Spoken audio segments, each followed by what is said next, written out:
바울의 설교의 상황에 이어서 상징 사용, 그 언어의 개념을 어떻게 유대 문화권에서 그 헬라 문화권을 가져갈 때 어떻게 그것을 상황을 했는가 하는 것들을 생각해 보기, 몇 가지 단어를 가지고 한번 살펴보겠습니다. 밑에 그 손가락이 보이는, 4개의 손이 보이는데요. 무엇입니까? 러브라는 글자가 새겨져 있습니다. 저런 것도 하나의 상징적인 형태라고 볼 수가 있겠죠. 학습 목표는 바울이 복음의 개념을 헬라 문화권으로 옮겨갈 때 주요한 신학적 개념 전달을 어떻게 상화했는가 하는 것을 살펴보십니다.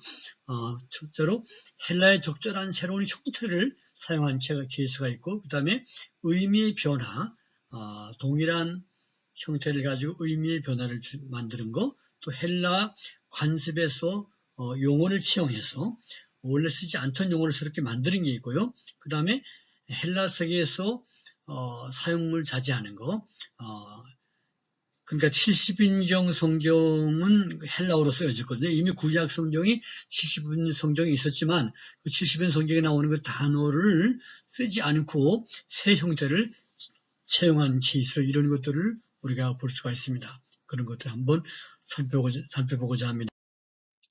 여러분, 복음이 다른 문화권으로 갈 때 반드시 상징의 변화가 필요합니다. 우리 한국 문화에서 사용했던 여러 가지 상징들을 그것들이 다른 문화로 가면 바뀌게 되죠. 딘 길리랜드는 이렇게 말했습니다. 바울이 헬라 문화권의 사람들에게 복음을 가르칠 때 그는 유대인들이 사용했던 옛 개념들은 이방인들의 귀를 위해 수정하거나 제쳐둬야 했다. 메시지에 의해 채택된 전문 용어와 상징들에 있어서 듣는 자의 관련 구조, 즉 유대인들의 관련 구조를 이제는 헬라인들의 관련 구조로 전환해야 했던 것입니다. 아직도 기독교의 세계는 유대 전통의 굳게 매여 있었는데 바울은 복음에서 아람어적인 유대교에 붙잡혔던 관습이나 상징들을 깨뜨리고 새로운 언어, 헬라 문화권에 맞는 새 언어와 상징주의들을 발전해내야 했다 하는 것입니다.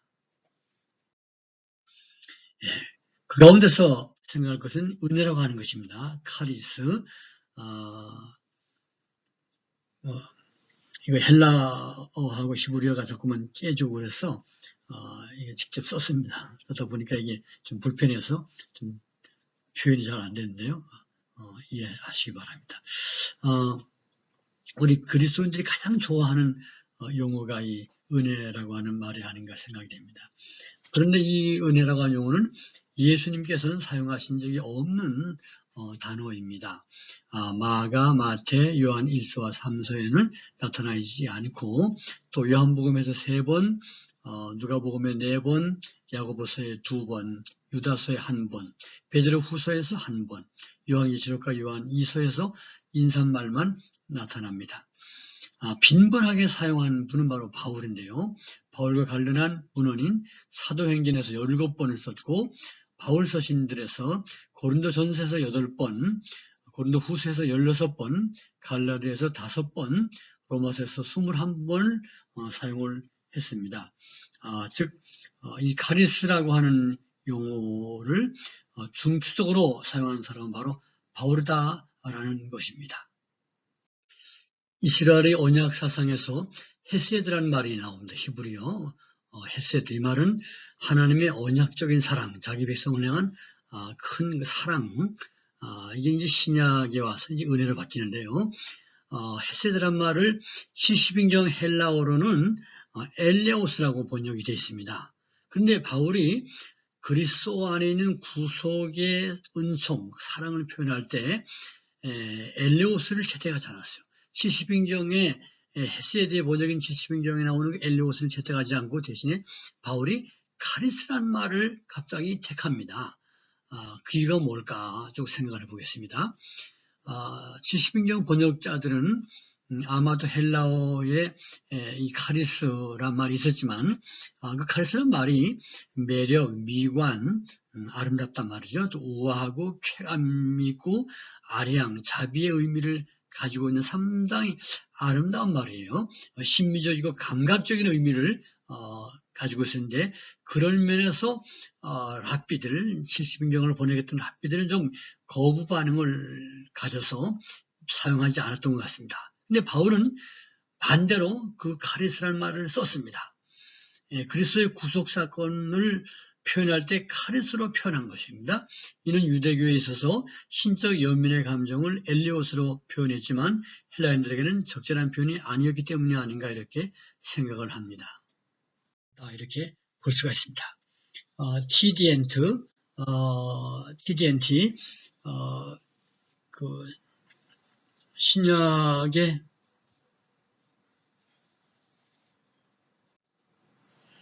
TDNT, Theological Dictionary of New Testament, 이 기켈 사전이라고 하는 성경 언어 사전이에요. 제2권 70인경 거기는 이 엘레오스 또 카리스에 대해서 말하기를 70인경 엘레오스는 히브리어 헤세드에서 나온 말이다. 그래서 하나님의 신실한 사랑을 나타내는데 사용된 언어인데 공의와 함께 요구되었다.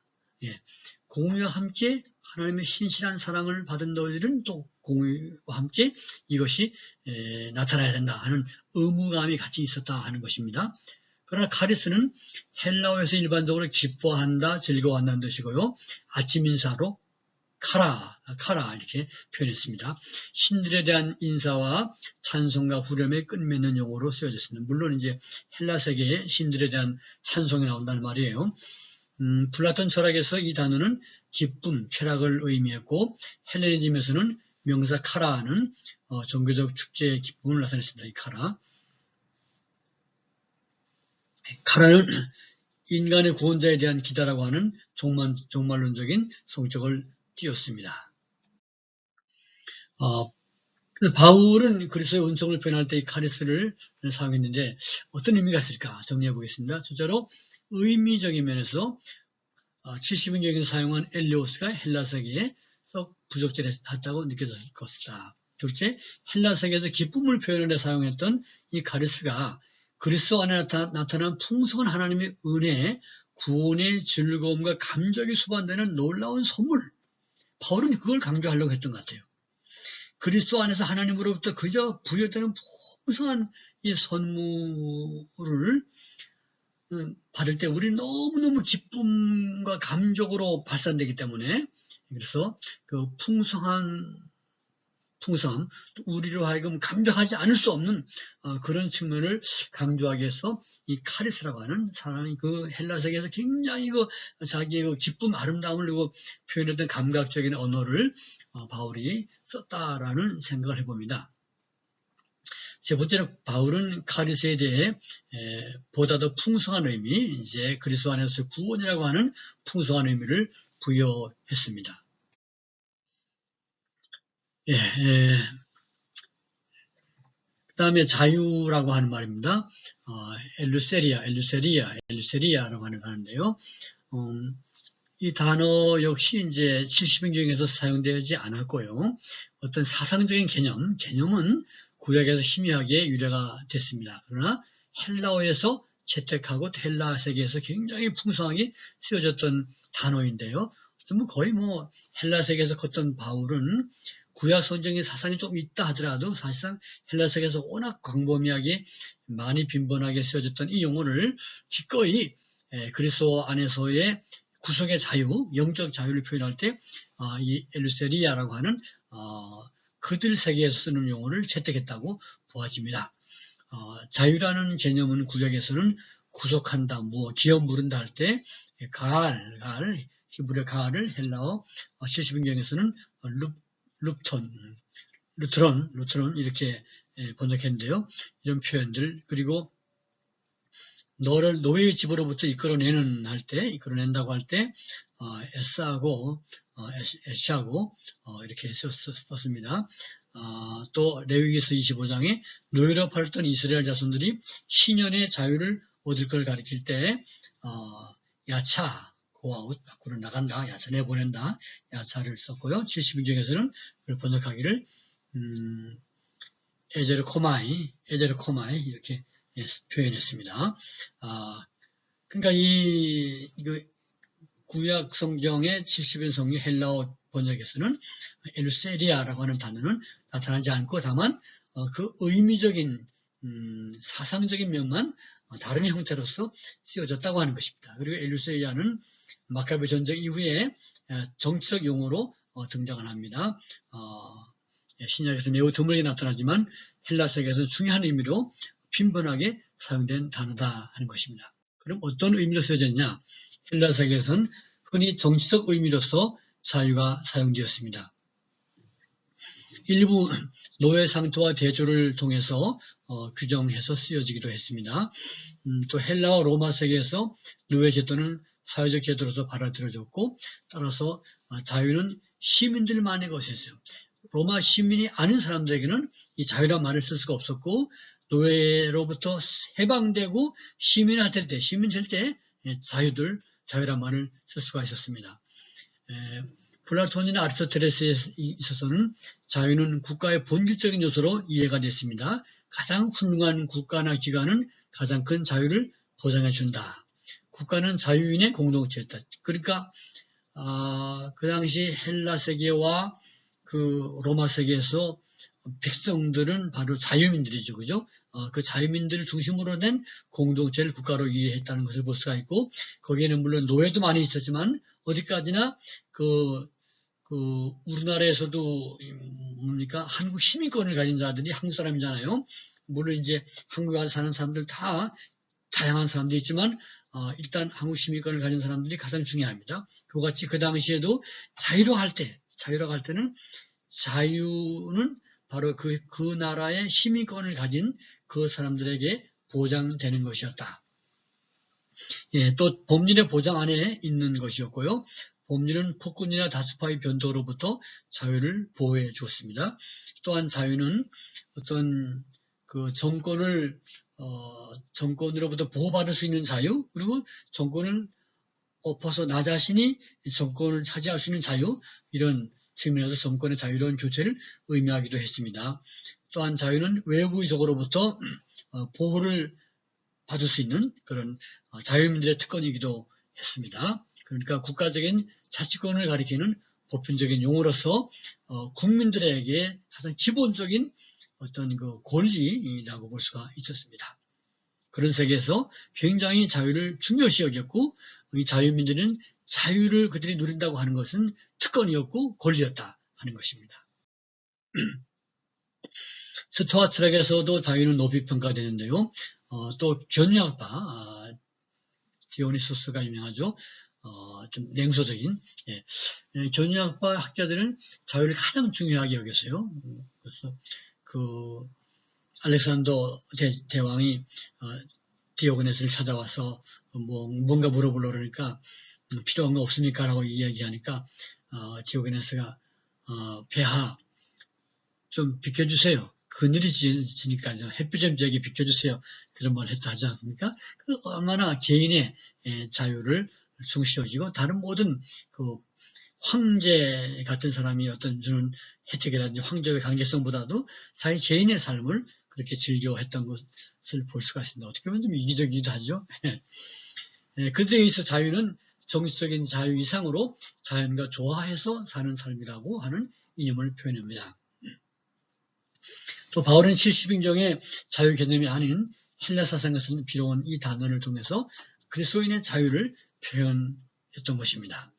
그러나 바울이 사용한 자유, 엘루세리아, 이 개념은 스토아즈 개념과는 현저하게 다릅니다. 헬라 문화의 어휘에다가 의미 변형을 시도했다. 그러니까 바울에게서 이 자유 개념은 세 가지 3중적 의미를 지는데요. 굉장히 풍성한 의미라고 보겠습니다. 먼저 자유의 과거적인 의미는 우리를 얽매게 했던 죄와 율법의 세력들로부터 그 예수로부터의 자유를 나타내는 데 사용했습니다.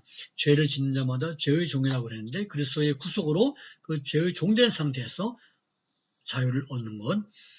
두 번째, 자유의 현재적 의미는 하나님 자녀들이 누리는 은혜인데 하나님께로 담대히 나아가고 하나님 아버지를 향해서 아버지라고 부르질 수 있는 그런 자녀들의 풍성한 특권을 말하는 것이다. 그리고 하나님께 나갈 때 심판자이신 하나님을 두려워하지 않고 아버지신 하나님으로 그분 앞에 성령의 기쁨으로 즐거이 나아가며 또 성령의 기쁨 안에 평강을 누리면서 살아가는 것, 이게 자유의 현재의 의미다고 보겠습니다.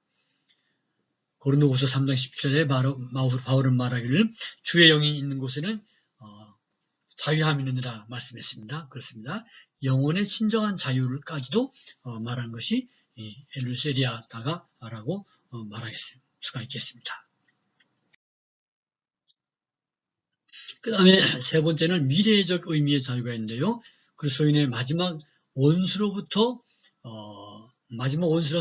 피조물을 집어삼키는 이 사망의 세력, 그 모든 사망의 세력으로부터 해방될 최종적인 종말론적인 그러한 영원한 자유라고 보겠습니다. 즉 그리스도께서 재림하실 때 하나님의 영광 안에서 주님께서 가져오실 미래의 종말론적인 승리를 나타낸다고 봅니다. 오늘 우리들도 아멘 주 예수의 오시옵소서, 주의 파루시아를 기다리면서 그분께서 오실 때 모든 얽매이게 하는 고통과 아픔과 또 죄악과 사탄, 사망의 세력으로부터 우리가 자유함을 얻게 될 것입니다.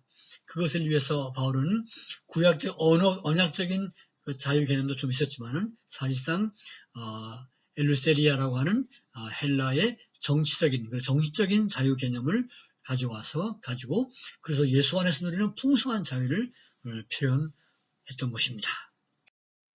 그 다음에 또 한 가지 그리스도인에게 주어진 하나님의 구원의 은총을 표현한 용어로서 양자됨이라고 하는 말, 휴세시아, 이 말을 사도 바울이 썼어요.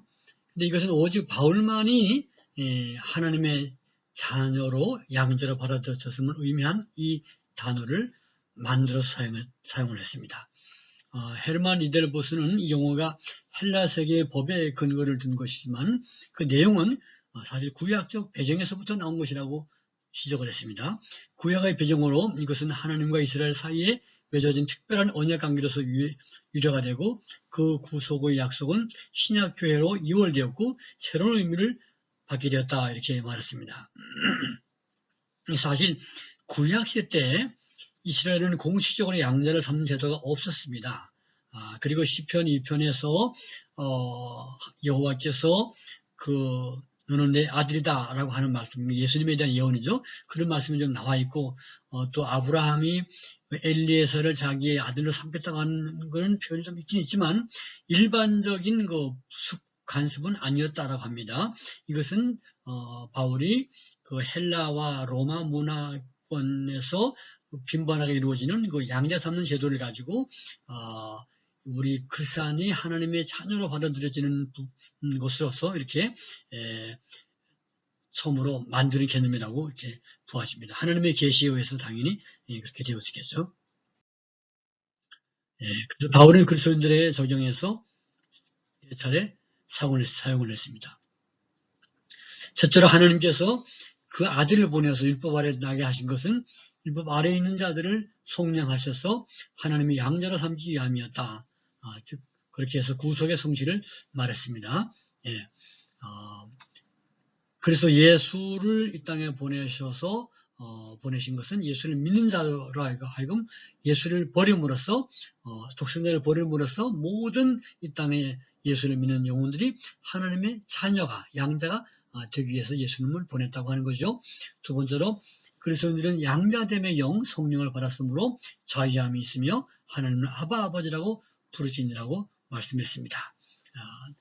주의 그리스도의 영이 있으면 하나님을 아바 아버지라 부르십니다. 바울은 어떤 개념으로 이 휴세시아를 썼느냐? 첫째로 하나님께서 그 아들 예수님을 땅에 보내셔서 율법 아래 태어나게 하신 것은 율법 아래에 있는 모든 정죄받는 죄인들을 속량하여 하나님의 양자로 삼기 위함이었다라고 갈라디아서 4장 5절에 그렇게 구속의 성취를 말했습니다. 즉 하나님의 독생자를 희생함으로 인해서 그를 믿는 모든 사람들이 하나님의 양자로 받아들여지도록 하기 위해서 그리스도께서 오셨다고 하는 것이죠. 두 번째로 그리스도인은 양자됨의 영 성령을 받았기 때문에 자유함이 있고 하나님을 아바 아버지라고 부른다라고 했습니다. 우리가 양자의 영을 받았으므로 하나님을 아바 아버지라고 부른다고 로마서 8장 15절에 말씀을 했습니다. 아멘.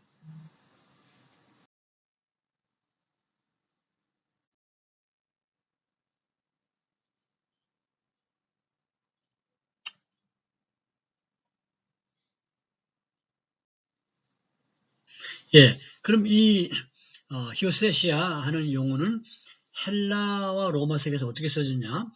양자를 삼는 제도가 빈번히 사용이 되고 있다고 하는 것입니다. 크레데에 있는 고르틴의 시민법에서 양자 삼는 제도가 있었고 거기에서 양자 삼을 때 공포하는 것은 광장에 모인 시민들 앞에서 의장을 통해서 이루어졌다고 합니다. 아테네에서 양자를 삼는 행위는 상속자가 없는 경우에 상속자의 자리를 대신했습니다. 그것은 아테네 시민들의 합법적인 후손을 위해서만 허용이 됐습니다. 양자가 되면 이제 가족의식으로 소개되었고 가족과 가속, 시족에 참여하게 됐습니다. 그리고 공공의 책, 지금으로 말하는 시청, 또 동사무소에 책에 기록돼서 법적 후손이 됐고 그 사람의 이름은 변경됨이 없이 그대로 사용이 됐습니다. 여기 중간에 가족과 가속이라는 말이 나오는데요. 하우스홀드. 이게 무슨 개념이냐 하니까 가족은 부부와 그 부부에서 낳은 자녀를 포함한 개념이라고 보겠습니다. 패밀리. 가속이라고 하는 것은 그 집, 아무래도 이제 그 로마의 부호들 같은 경우에는 여러 그 종들, 또 주변에서 이제 그 집에 와서 일해주는, 품앗이로 일해주는 그런, 사람들이 많이 있어요. 그 모든 사람들을 함께 포함시킨, 상당히 바운더리가 넓은 개념이 가속이라고 보겠는데요. 로마의 귀족들은 상당히 수의 많은 가속들을 거느리고 있었습니다. 예, 그래서 고린도 전서를 보면은 가이사의 집사람들과 어느 집사람 그런 말이 나오는데 이것은 로마의 부호들 같은 경우에 그 집에서 한 가문에서 20-30명씩 이제 교회로 집단으로 이렇게 개종이 돼가지고 나오는 수가 많이 있었을 겁니다. 예, 그래서 그런 경우에 가족이라 하지 않고 가족이라고 표현하는 것은 더 적절하겠죠. 우리가 잘 아는 그 벤허라고 하는 영화에서도 벤허가 그 로마 장군을 이제 구원해주고 나서 이제 승리했다는 사실을 알고 이제 그 나라로 가가지고 그 장군의 그 호민간 장군의 양아들로 받아들여지죠, 그죠? 그래가지고 이제 다시 아주 큰 성공을 거둬서 복수를 하기 위해서 유다로 돌아오는 얘기를 담고 있지 않습니까? 거기도 역시 그 당시에 로마 세계의 관습을 드러낸 그 소설이라고 봅니다. 리들보스는 이걸 좀 반론을 제기했어요. 바울의 양자 삼는 개념은 헬라의 법적 제도에서 온 것이 아니라 단순히 구약적 배경에서 온 것이라고 주장을 했습니다. 그러나 이것은 크게 적절치 않은 거라고 봅니다. 왜냐하니까 구약에서는 실제 이 단어도 쓰여진 적이 없었고 그 70인경에서 그리고 그 이스라엘 백성과 언약적 관계에서도 너희는 내 백성이라고 하는 말은 없었지 너희는 내 자녀 삼다고 하는 말은 거의 잘 나오지가 않는 희박한 개념이기 때문에 사상적인 맥락을 찾는다고 할 때는 가능하지만 사실상 아주 직접적으로 연결돼서 바울이 그렇게 썼다 하긴 좀 어렵지 않냐 이렇게 보아집니다. 마이클 그린은 이 양자 삼음이라고 하는 이 관념은 로마 사회에서 보편적이었고 반면에 전혀 유대주의적 개념이 아니었다라고 말했습니다. 이 용어는 이방인들에게 그들이 그리스도 안에서 신적 주도권을 통해 그들도 하나님의 가족이 되어 후사가 되고 하나님을 아바 아버지라는 친근한 이름으로 부르시는 특권이 되었다고 하는 사실을 아주 정말 절실하게 정말 그 실감나게 보여주기에 안성맞춤 개념이 아닌가. 그러니까 유대교적인 개념만 가지고 그 헬라 세계에서 복음을 전할 때 예수를 믿음으로 하나님의 은총의 품 안에 안기게 되었다. 하나님의 백성이 됐다. 이렇게 하는 표현은 가능하겠지만 바울이 이 휘오세시아라고 하는 단어를 씀으로써 그 당시에 이방인, 심지어 이방인 종, 이런 사람들이 어떤 대부호나 그 로마의 그 아주 호민관이라든지 지위가 높은 사람의 양자로 받아들여지게 될 때 한 가족이 되고 큰 파티를 하고 뭐 이런 그 놀라운 감격을 누렸지 않겠어요? 예, 그런 것을 잘 알기 때문에 우리가 하나님의 양자, 하나님의 자녀로 받아들여지게 됐다고 하는 것은 어마어마한 사건이고 그런 면에서 그 당시의 사람들에게 상당히 실감나는 메시지였다고 생각이 됩니다. 하나님의 구원의 측면을 히오세시아라고 하는 양자사움이라고 하는 측면으로 바울이 하나님으로부터 영적 계시를 받아서 이렇게 잘 표현했다라고 보여집니다. 한 가지 더 생각해 보겠습니다. 왕국, 하나님의 나라라고 하는 거, 우리 신약에서 굉장히 중요시 여기는 단어인데요. 왕국, 바실레야, 킹덤. 이 용어에는 앞의 예와 얘들과 반대입니다. 유대주의 전통과 공간 복음에서는 사용됐지만 헬라와 로마 문화권에 가서는 더 이상 사용되지 않고 점점 적게 쓰여지다가 사라진 용례라고 볼 수가 있습니다. 마가와 누가와 요한은 하나님 나라, 해 바실레야 투 데우, 하나님의 왕국이란 말이죠. 이걸 주로 썼고, 마태는 하늘나라, 뭐 비슷하지만 하늘나라, 천국 이렇게 썼어요. 해 바실레야 톤 후라논, 하늘의 나라. 위에는 하나님의 나라, 해 바실레야 투 데우, 마태는 바실레야 톤 후라톤, 이렇게 표현했는데, 마태가 이렇게 하나님 나라를 하늘나라로 표현한 이유는 그 당시에 유대인들의 관습이 하나님을 너무 존귀 여기기 때문에 높으신 하나님을 감히 하나님 이렇게 부르면 안 되는 거예요.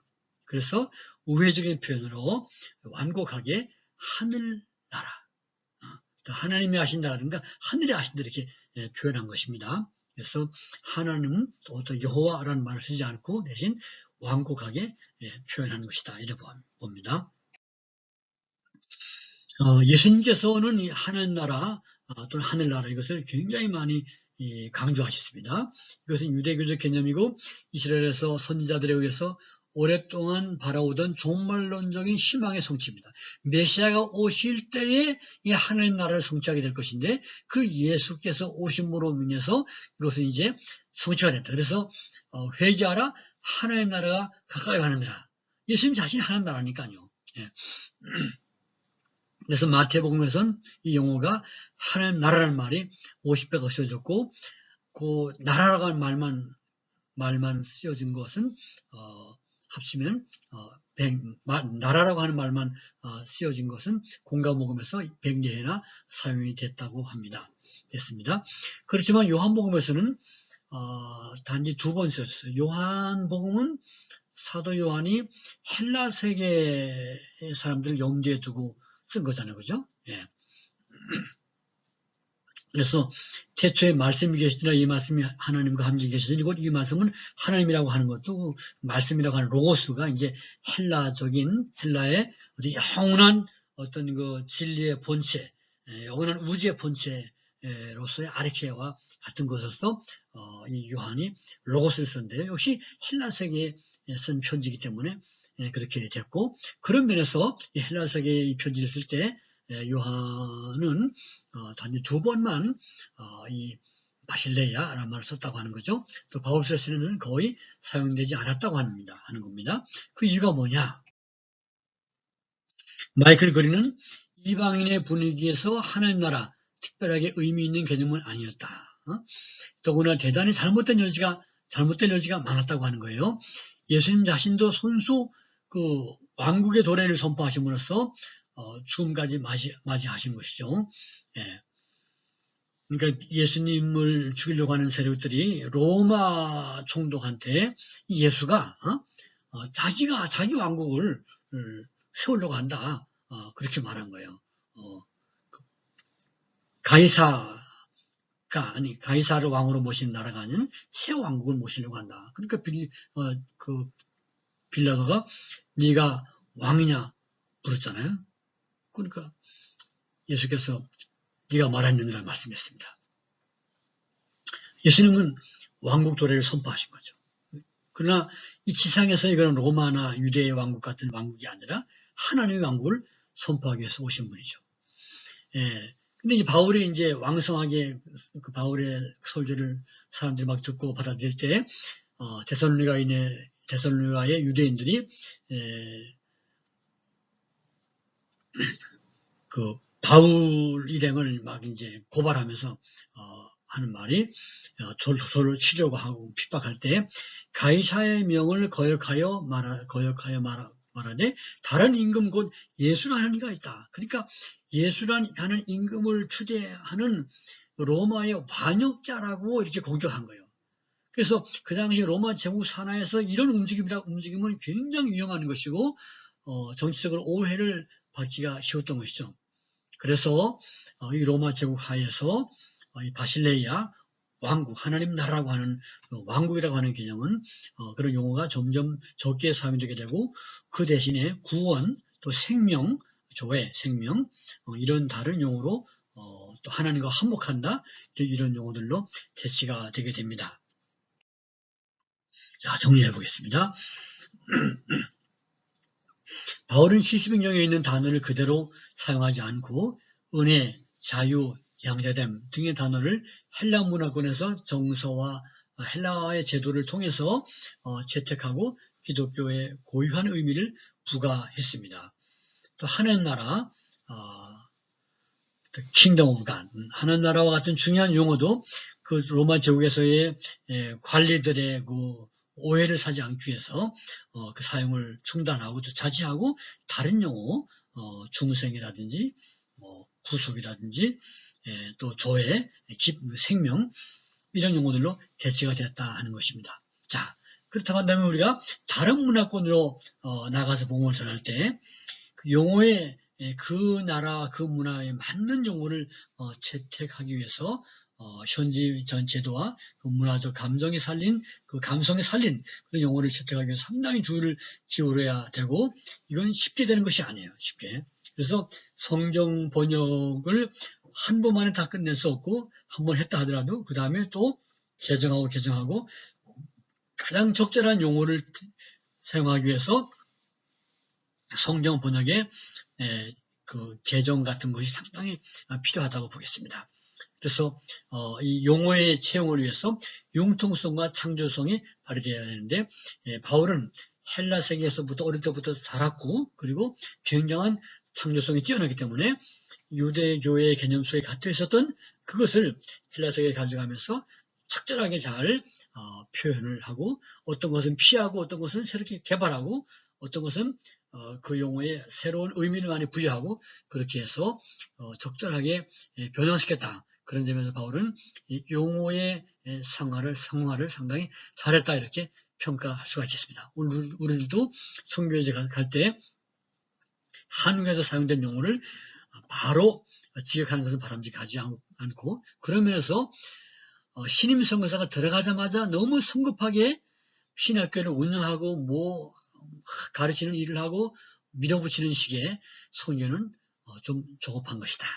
좀 더 충분한 시일을 두고 그들의 언어의 관습과 그들의 정서를 충분히 이해하는 가운데서 적절한 용어를 택하는 것이 굉장히 중요하고 필요한 일이다 라고 말씀을 드릴 수가 있겠습니다. 네, 감사합니다.